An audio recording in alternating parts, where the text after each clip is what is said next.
Yo, what's good, fam? Instrumentality's on that, we good again. And we flipping out like the end of my brim. Tryna get that good, so I throw in the fin. Getting it in, living it win, reminiscing. We can give a fuck about tomorrow's begin. So we at Water Tower till they think that we residents. Posted on walls like Facebook messages. So, indie animation. I don't think there's ever been a better time for it than now. For you, baby, I find you. For you, baby, I find you. It's crazy to me how in the last 5 to 10 years alone, we've seen one of the biggest booms in independent animation in a long time. Or just even animated content in general. People taking up their drawing tablets and making dream projects to an audience that'll hopefully be clamoring for more. Animators putting out stuff that's made from nothing but passion, heart, hard work, and just a little bit of support from the public, leading to some of the most interesting and original shows that I've personally seen in a long time. And with how the industry is currently going at the moment, it's reassuring seeing teams of people come together to craft and shape a new landscape on a platform as flexible as the internet. What's even more exciting is how audiences are responding. There's a hunger for authenticity, for stories that feel personal and unfiltered rather than polished to fit a demographic. People want characters with depth, worlds with intrigue, animation that dares to push boundaries, and these indie projects are delivering just that. And it's because of that passion that it's even being noticed by outside forces. The fact that Has-Been, no matter what you think of it, has been picked up by A24 or Digital Circus got picked up by Netflix is a clear-cut example of what these indie projects have to prove to the wider scope of entertainment as a whole. From the old-school Newgrounds animations of the early 2000s to the new-age ideas and pilots that appear in the current day, there's been no better time than now to support indie animation, and that's exactly what I'm doing here today. 7 pilots, all with their own plot, style, and origins. I'll be giving all of them their flowers right here and now. Welcome to the wild revival of indie animation.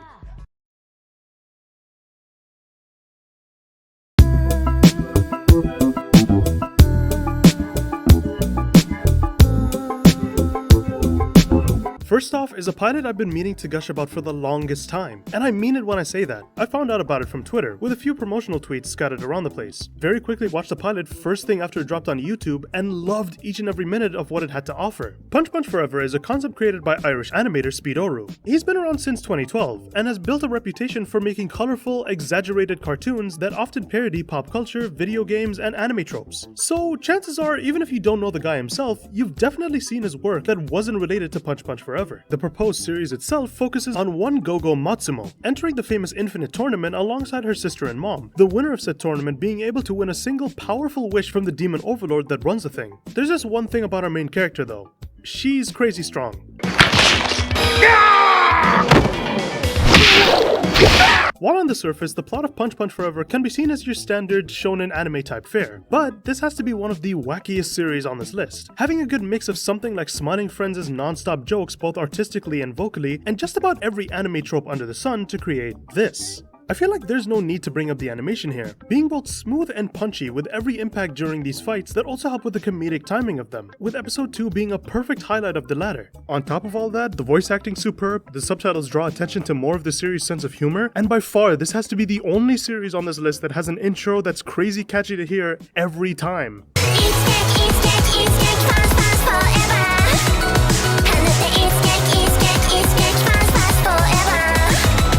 I also gotta give this series props for its design work. Everything from the settings to the characters just scream inspired and original, with my personal favorites being Gogo herself and the demon baseball team we see from episode 1. However, Punch Punch Forever isn't just about the action, it's got heart. The Matsumoto family dynamic adds layers to the story, making it more than just a tournament arc. There's humor, there's drama, and there's that perfect balance of absurdity and sincerity that keeps you hooked the entire time. And I mean it when I say that this one doesn't stop with its laughs, quickfire jokes, parodies of fake sponsors, and a good mix of just about any art style under the sun. I'm not kidding when I say I've laughed at each and every part of the series' 2 episodes so far.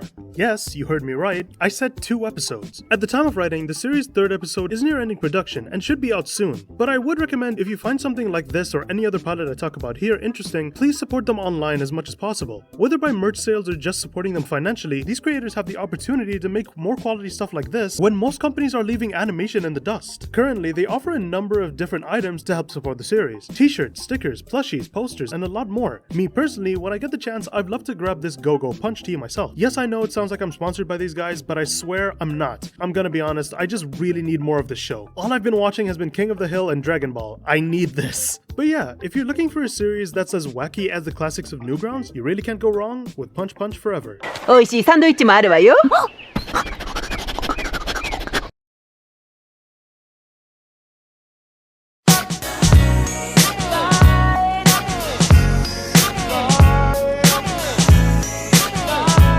Well, what do you know? Another indie pilot spearheaded by another YouTuber. I feel plenty of you already know Ellis Mark at this point. Massive media reviewer guy, much like yours truly. And if you've been watching him for any number of months, chances are you've seen him mention about working on his very own indie series, dropping a few hints here and there in videos. Well, after all that time, and promotion for some reason, on September 8th, 2024, Catching Up was finally released on YouTube. Now, the best way I can describe Catching Up would be if one of those 2010s duo cartoons like Regular Show, Early Seasons Adventure Time, or Sanjay and Craig took place in an area like high school. You know, it's trying to tell its story from the point of view of people in that stage of life, and to its credit, it does seem interesting. You can tell by the way that the two main characters act, they represent both the positive and negative side of that time of life. Rob being the optimistic, albeit naive character, and Clay remaining the constantly overwhelmed, sort of done with the shit type character, not leaning towards one feel or the other. I really did find myself appreciating the pilot's attempts at representing the anxiety and internal struggle of trying to fit in at this time of life for a person, where so much seems to change. There's moments of internal dialogue and genuine moments of fear in public settings that really cement the fact that this is supposed to be more of a teen-based setting than most other shows. By the way, I have no idea when will be a good time to mention this, but Rob right here in this scene is me whenever I have to pay crazy amounts to be somewhere.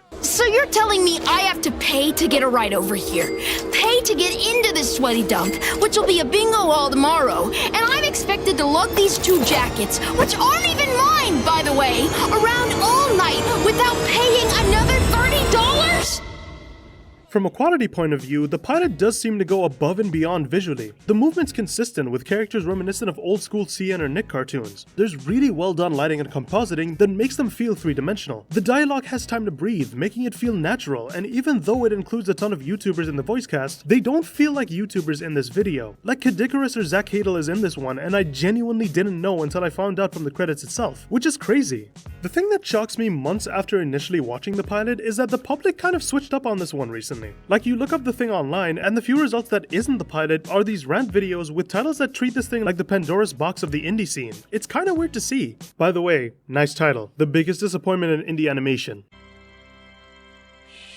I guess a couple of nitpicks you could point out is how the animation isn't super consistent in the pilot, switching from rigged animation sections to super smooth ones, but I chalk it up to different people working on the scenes with what they know and what they have. The same could have been said for Hasbin's pilot years ago. Stuff like this is just best not to think about if it doesn't deter the overall product, you know what I mean? I do really hope something like this gets the fanfare it deserves though. After the pilot came out, not much news has been shared about it besides the teaser for the next episode that has everyone's favorite white boy YouTuber Scott the Woz as Rob's older brother. So I'm kind of looking forward to that. Mark himself has gone on record saying how hectic the production was on the pilot, almost being scrapped entirely at some point. So moving forward, he's hoping to get much more of a steady workflow for future episodes, and I do wish the best for him and his team. It's obvious how much care was put into a concept like this, and I do wish the best for them. If you want to check out the pilot itself or support more episodes, Mark's channel will be down below.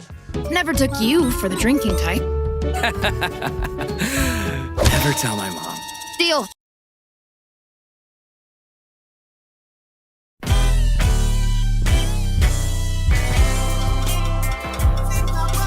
This right here might be one of the most stylized pilots that I bring up in this video. Glitch has been no stranger to putting out products of quality when it comes to series. Between this, Murder Drones, and Digital Circus, I have no doubt that whatever pilot they put out or whatever show they put out would be stylized, unique, and absolutely drenched in aesthetic all at once. And Gaslight District is no different. We're introduced to the Gaslight District, a seedy underbelly full of undead and undying beings caught in the midst of an all-out turf war between the angels and the rotting. We follow a local crime family named the Smiling Dead, consisting of Ken the Butcher, an anger-prone crime boss, Mud their sniper and old school gangster, Breadhead their lunk-headed muscle, and our main character Mel, who, shocker, turns out to be the only human in this world, with black blood to show for it. Right off the bat, you can see a ton of inspiration from what the creator, Part-Time Seagull, really likes. Lots of Tim Burton inspiration here. plain as day, but that doesn't mean it's devoid of originality. The designs both ride the line of fitting the world they try to establish, but also standing out on their own to say, yes, these are in fact our main characters. It's something that people forget about the art of character design a lot. Is the character unique enough to stand out on its own, but fits enough well with the overall art style of the project you're working with? Something that I definitely give applause for here. This pilot also touches on the emotional core of its plot really well. There's a bond that can be seen between Ken and Mel, a sort of father figure and adopted daughter dynamic in a world where the rotting absolutely despise humans. So in scenes where the two butt heads, you can tell that it's not out of malice or anything, which I do like. Now look at you, huh? Delicate, unscarred, all your original limbs, untouched by this putrid world. And I would like to keep it that way.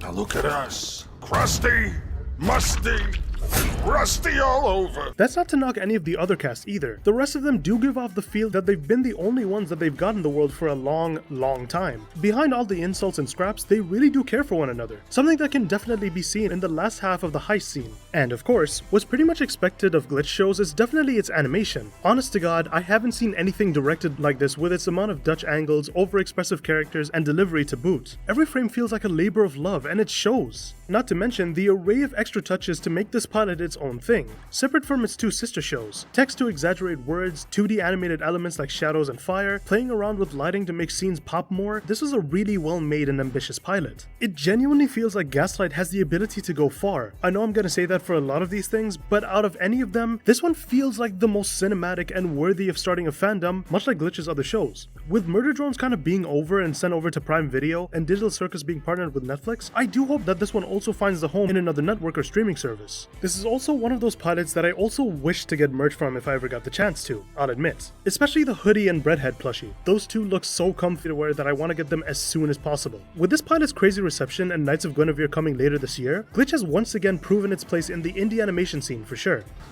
That's not a human. Dad? What do we do now?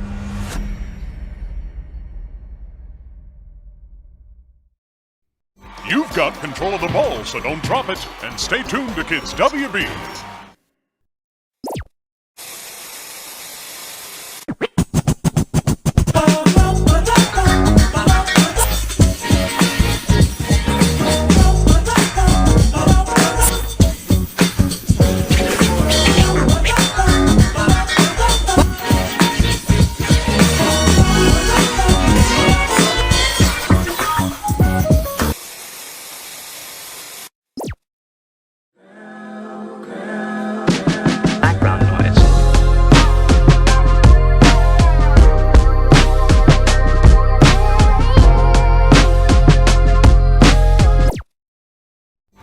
It's my job to pass it back to Kids WB.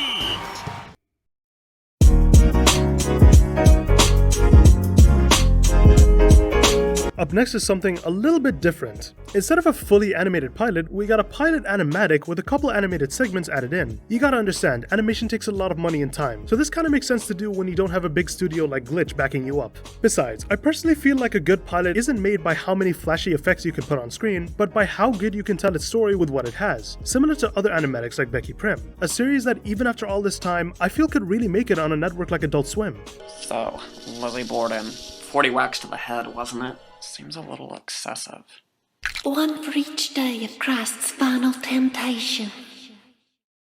Alright, whatever, Fruit Loop. Pretty Please, I Don't Want to Be a Magical Girl, which I'm just gonna be shortening to just Magical Girl for this one, focuses on 15-year-old Aika living her new life, who just so happens to be a magical girl, surprise surprise, and doesn't want to be one anymore. After meeting her first new friend Zira, and after coming into contact with one of her many villains, Eclipse, she's forced to show herself and her form as the all-powerful Star Guardian, Guardian of the Stars. For an 11-minute animatic pilot, it seems to have its concept down-packed from the very start, giving off vibes similar to other slice-of-life shows like We Bear Bears or Craig of the Creek. Its charm more or less comes from the execution of its premise. Not to mention, the dynamic of the characters I feel works really well here. Aika and Zira, Aika and Hoshi, Hoshi and Zira, Eclipse and Aika. In a snap, all these dynamics are set up for the rest of the story to explore if more episodes were to be made. Much like Punch Punch Forever, this one revels in its twisting of anime tropes to a T, most obviously Sailor Moon stuff, like the detransformation sequence or by far the one scene that made this pilot for me. Is that a lead pipe? Yep. I don't understand. What's a lead pipe gonna do? Oh! You don't have like a magical starbeam or energy blast or something? If this were to ever take hold as an actual series on YouTube, I definitely want more of it. Much of what I said for catching up can also be said here. The types of plot lines and different episodes to be done in a setting like high school only depend on the creativity of the setting itself. And with how much the creator, Kiana Mai, has posted showcasing certain plots using the slice of life format, I feel Magical Girl has a real shot here. So here's to you, Kiana Mai. Fingers crossed Magical Girl gets a lot more episodes and maybe an opportunity to become animated someday. I'll definitely be waiting for whatever comes next. Thanks, Miss. See you tomorrow. Bud. You're doing great work. I love you. I needed that today. I'll let it slide.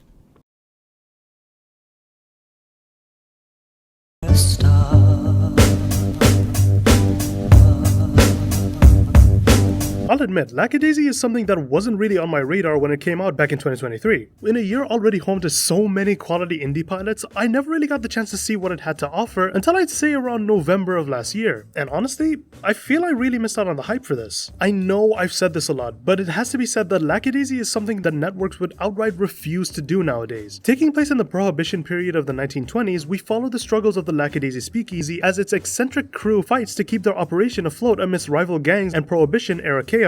And I gotta say, right away, this one wears its charm on its sleeve more than anything, absolutely drenched in its 1920s aesthetics with suits, cars, and guns all around. Not many people have run with a premise as unique as this, so it's nice to see someone tackle the downsides of an era that was kind of detrimental to history in a way. The pilot's got a ton of characters, but the ones we get accustomed to the most here do have a ton of flair in both their performances and their designs. Rocky's fast-talking, wild antics take center stage while also being assisted by Freckles' timidness and Ivy's can-do attitude. All of them balancing out as a sort of main trio of the show. But that doesn't mean that's every character. Each character brings their own quirks and struggles to the story. Mitzi May, Victor Vasco, Dorian Zabowski, Mordecai Heller, and more set the scene as some of the series' cast members as well, making Lackadaisy a rich blend of humor, tension, and vintage charm. Not to mention that along with the aesthetics, this one just looks beautiful in general. The opening scene and the final club scene in the end especially are so vibrant and bright with its background, making them have a lot more of a grand scope when compared to the rest of the series' world. One of the most striking aspects of Lackadaisy is its masterful animation, which blends fluid movements with an old world aesthetic. Not gonna lie here, this might be the closest of these pilots when it comes to emulating the old school hand-drawn style that Disney had for its own renaissance, but just with a lot more of an attention to lighting and shadows adding to its own style. What truly sets Lackadaisy apart is its ability to balance high energy action with moments of emotional depth. All the characters, although not getting an equal amount of screen time here, do feel like they all have their own stories to tell when it comes to their time in the city that they live in, making future episodes more open-ended than anything.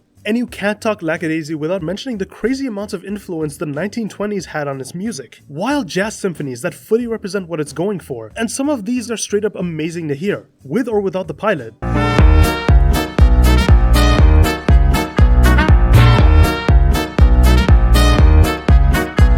Lackadaisy is a gorgeous amount of vintage charm, snappy dialogue, and chaotic bootlegging misadventures. The animation is stunning, the characters are unforgettable, the jazz-soaked atmosphere pulls you right into the heart of the roaring 20s. Beneath all the action and humor, there's a real emotional weight. Ambition, survival, and loss all play their part. It's proof that indie animation can pack just as much of a punch, if not more, than mainstream projects, thanks to sheer passion and creativity. With this alongside several of the shorts and promotional videos for the series, there's no doubt in my mind about the longevity that Lackadaisy has. It genuinely seems like the team that's working on this has a story to tell, and is trying their best to tell it. And with Glitch supporting a project like this as well, I really do wish them the best for it. It's your true name. Mississippi. It's abundantly clear you forgot us down here.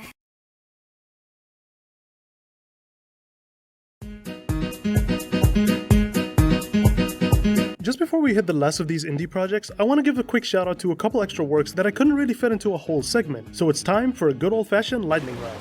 Pain Girl, pretty much a giant gore fest of a cartoon following Penny Painkiller. It's got a really interesting crayon art style background, some really engaging music for just a pilot, and it's definitely the most Newgrounds feeling pilot on this list. It's even got Senior Palo in it. My hair! My hair! Bitch! Ramshackle. I talked about this before in its own video, but this one really gripped me with how much it can do with its short runtime. The characters are endearing, the designs are on point for its more scrappy setting, and I just can't wait for more episodes from the creator and her team. Welcome to hell.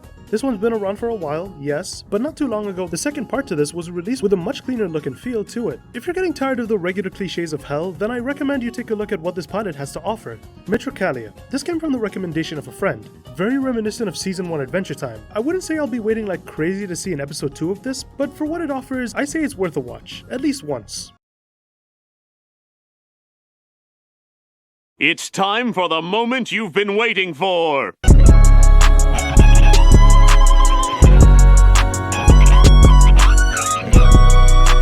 It's time for the show that's made me want to do this more than any other. Monkey Wrench. Tell them to bring me my money. Now, throughout this video, I've talked about how much quality pilots like these bring, and by far, nothing from this batch of shorts has gotten me actually verbally celebrating the episodes I watched more than Monkey Wrench. The concept of space in a series I personally feel stands out more than anything given the proper execution. You're given what's the equivalent of a galactic playground. You get the chance to create any number of different beings, planets, locations, currencies, methods of travel. All aspects of it is left in the hands of the person who wants to utilize it the most. And by far, nothing I've seen in a long time has done it as well as Monkey Wrench, a sci-fi comedy in a space where a lot of pilots and even series as a whole go for the more serious types of storytelling. Nothing wrong with that, mind you, but sometimes it helps to see something that lightens the mood. One of the most obvious things to point out here would be the series' animation and art style. This one was spearheaded by Animators Zorel, a masterclass animator in the YouTube scene, and you can tell from the movements and designs that this is his project. The fluid animation, especially in action sequences, makes every moment feel dynamic. Almost every episode has shootouts, fights, acrobatics, and it's definitely a highlight of the series as a whole. The episodic structure of the show follows Shrike and Beeves as they take on mercenary jobs across the galaxy, meeting a whole cast of characters both known and unknown to them. The series' charm mostly comes from this and the exploration of these varied areas.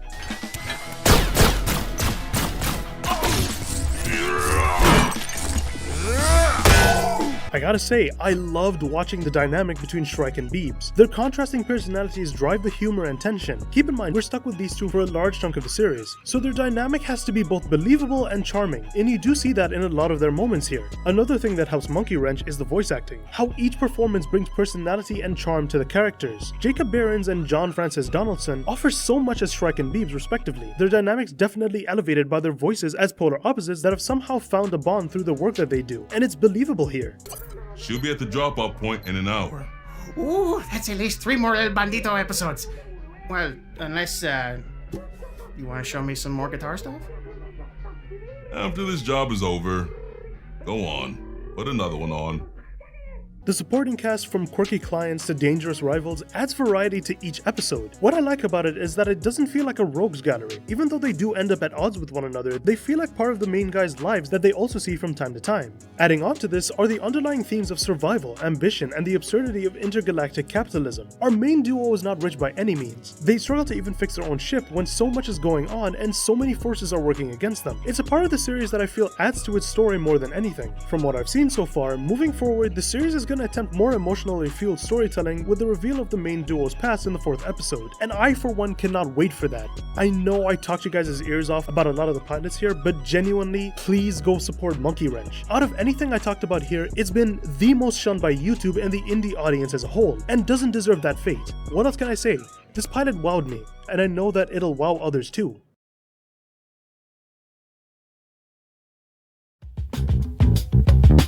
I hope something that you can take away from this video would be that indie animation isn't just a quirky corner of the internet. It's where raw passion, unfiltered creativity, and sheer determination thrive. These projects don't have the safety net of massive studios, yet they push boundaries in a way mainstream media rarely does. Not just as entertainment, but as an art form that challenges, inspires, and sometimes even changes the game entirely. And I really do hope that this video has convinced at least one person to put their support for upcoming projects. At a time where, let's be honest, big companies are allergic to not fucking up, it's important now more than ever to put our trust, patience, and hell even sometimes money into the teams and creators that want to entertain and put out their passions when other big studios just can't or don't want to. So whether it's the chaotic bootlegging of Lackadaisy, the intergalactic antics of Monkey Wrench, or some other third thing, indie animation is proving time and time again that heart and vision are stronger than any budget. If you haven't already, dive into these projects, support the creators, and be part of something that's keeping animation alive in its purest and unapologetic form. Because when it comes down to it, indie animation isn't just an alternative, it's a revolution.